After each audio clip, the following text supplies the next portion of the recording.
'cause baby, I've been trying to. You on the move, let's move to find some time to. Alright guys, so Seb is the one to thank for the limited but spectacular drone footage. Fortunately, I have to return it today, but I had like a whole 6 weeks, so that's pretty chill. Someone just compared Seb to Zach from Saved by the Bell, so let's see the Without the glasses. on it. Okay, wait, yeah, I see that. I see that. Alright guys, so I had to return the drone to Seb today. I had it for 6 weeks and it was so much fun in the time that I did have it. He lent me the DJI Phantom 3 Standard.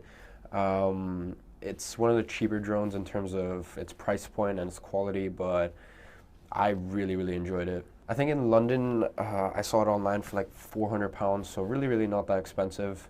Now I shot everything in 30 frames per second, 2.7K, and then just scaled it down. Now, as I said, it's one of the cheaper ones, but I was super happy with the image quality. I mean, I'm gonna leave some graded, ungraded, and then graded footage. So here's what it was like straight out the camera. And as you can see, it's quite flat, quite dull. And then here's what it's like after I grade it, after I put a LUT on it and color correct it. So it looks quite vibrant, quite dreamy, and that's the look I sort of go for when I color grade. So in terms of image quality, I was super happy. Now I live in London. Every single time I flew the drone, it was super illegal. And that's something you have to think about in terms of whether you should buy a drone or not. Think about what the laws are in your city, in wherever you live. In London, it's super illegal. I don't have a license, which kind of makes it worse, but if I had you still have to get permission, and if you don't have permission and you're flying it with a license, then you can get your license revoked. So, for example, if a police officer stopped me or someone reported me and the police showed up, I could get fined like 1,200. That's sort of the maximum that I've seen someone get fined who's flying without a license. So quite a large sum of money, and it's something that, as I said, you have to take into consideration. Now the drone is quite big. It takes a while to set up. You have to put on the propellers, test it, calibrate it, etc. Probably to set the whole thing up takes like 3 to 5 minutes. So not very convenient. And taking it places, I would have to bring in this large backpack. It's not heavy, but super big. So I think in the space of 6 weeks, I probably flew the drone like 5-6 times. My advice for you if you're looking to get a drone is practice. Practice on a field, park, empty spaces. I think after like the second or third time flying it, I tried to fly between like these two streets, not fly between them, but fly up. And even though I had like 5 meters either way, it would start to move and I'd lose control. And I think I cracked like 3 propellers. Which isn't good. So don't think that flying a drone is easy, because it's super hard and there's a lot of stress that comes with it. Like one time my drone just literally flew away. I managed to get it back, but still that's so scary when that happens. So I would say the main thing is, how many times are you going to use it? Are you actually getting paid for the use of it? So for example, with my shoot with Nike and Sean Stafford, I brought the drone along, and that was something that earned me more money, because I was able to fly a drone because I owned one. That brought a lot to the shoot, in the end, making me more money. If you really can afford it, and it's just a hobby or something, or you just want it for your vlogs, then I guess go for it, but it's not a necessity. And the number one factor I'd say is think about scenery. If you kind of just live in some shitty area, is the drone really going to be, are you really going to create good drone footage? I wouldn't say so. I mean, I live in London. It was super hard to get drone footage, but when I did in central London, it looked sick, in my opinion. It was amazing. If you live, in some cool countryside with mountains and stuff like that, or you do a lot of traveling, then maybe a drone is for you, because some of the footage you can get is insane, and it'll bring a lot of value to either your paid shoots or your vlogs or whatever. So, would I buy another drone? Yes, but only one. I'd get the DJI Mavic Pro. It's like this big, it's foldable, I can take it everywhere with me. It's not too big, it's not too obnoxious in the sky, it's quiet.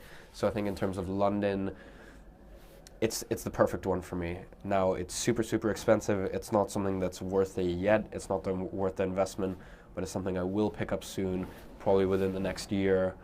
So yeah, that is like my very long drawn out opinions on drones, whether you should get a drone, and what drone is right for what circumstance. Hope you enjoyed that.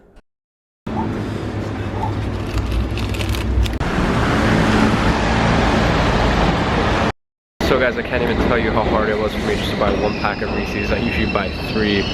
Anyone who knows me knows like that's my one addiction, like my one guilty pleasure. Anyways, going to Nuffield Health, I haven't been there in like 2 months. I'm training with Adam. It's 4:30 and he just woke up. That kid.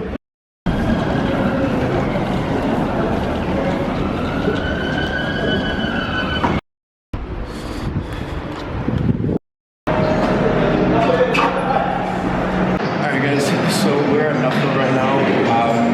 As I said, I'm going to be incorporating a lot more fitness content back into my YouTube. I changed up my training style quite a bit. As I said, ever since I saw Quentin, like a lot more functional work, a lot more emphasis on the core, just because I realized how weak it is. And I've been plateauing on my squat and my deadlift, so I really want to get those up in order to train more core in order to translate over into the heavier compounds. So, starting off with our heaviest set, 36s. I'll leave this entire like workout segment raw, so it'll be like 4 or 5 minutes to fitness. Cut it off now.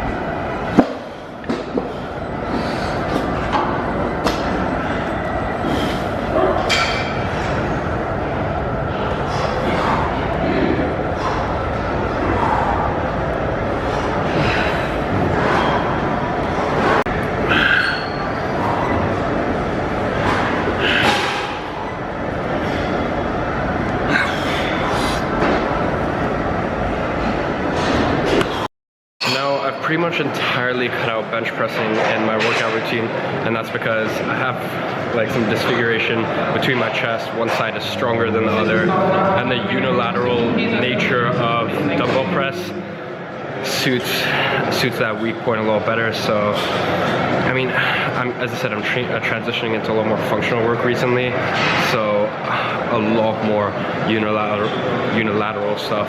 I mean, bench press is cool. When you have a big bench, that's cool, but the range of motion is just so short. Alright guys, so we want to graded dips next. Obviously, lean forward a bit more, work your chest rather than your tricep. I always used to be afraid of going weighted, but if you want to get stronger, if you want to grow, the best way I've found to test your limits. So pull-ups, dips, stuff like that. I always go weighted nowadays, lower reps. So 8 reps, do the dips.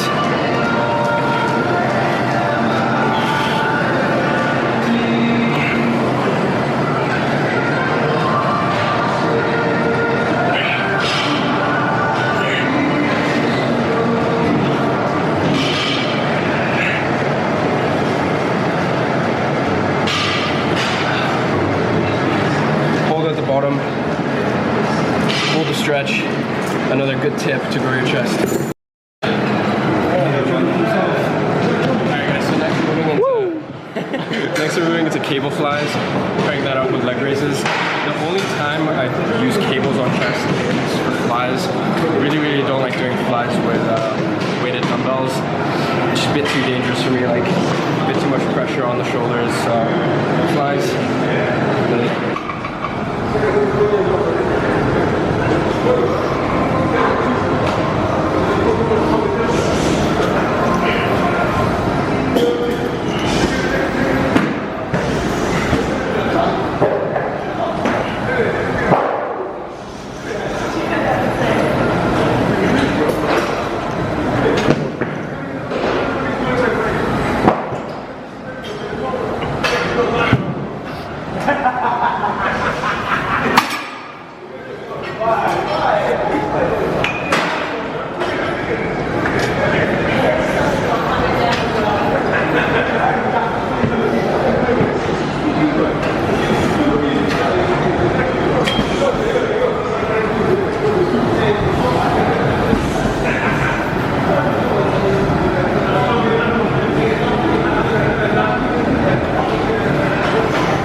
unilateral with medicine ball, once again, just focusing on one side, just to get mind-muscle connection. Then doing Russian twists with the kettlebell, all functional shit. I'm telling you guys, this, like, I'm just loving this sort of training right now.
So guys, I'm really sorry for that gym instructional vibe from that last bit, but wanted to incorporate some more fitness footage back in there. I mean, most of what I do is cinematic, so that's what you'll see in the future, but didn't want to bring this along with me to the gym, so just brought my G7X and made the most of it.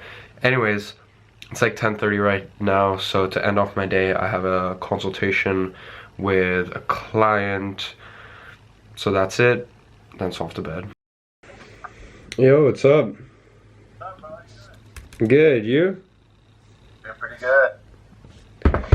Alright, let's get into this. Alright guys, so a whole 2 hours and 15 minutes later, we're done with the call finally. When you put two people like us together in a call, there's just so much to talk about. We kind of detoured away from, you know, the whole social media stuff, but we had a lot of fun. We had a lot of laughs. So, tell me a bit about yourself. Alright, so my name is Jorge. I'm out here in Phoenix, Arizona, United States, so we're very far from each other. But in a sense, we're very close. We both share the same passions. We both have that drive and that motivation to be something greater in life, and definitely kind of grow together. And at such a young age, we were already so ambitious, and we want more to life than just the regular social norm.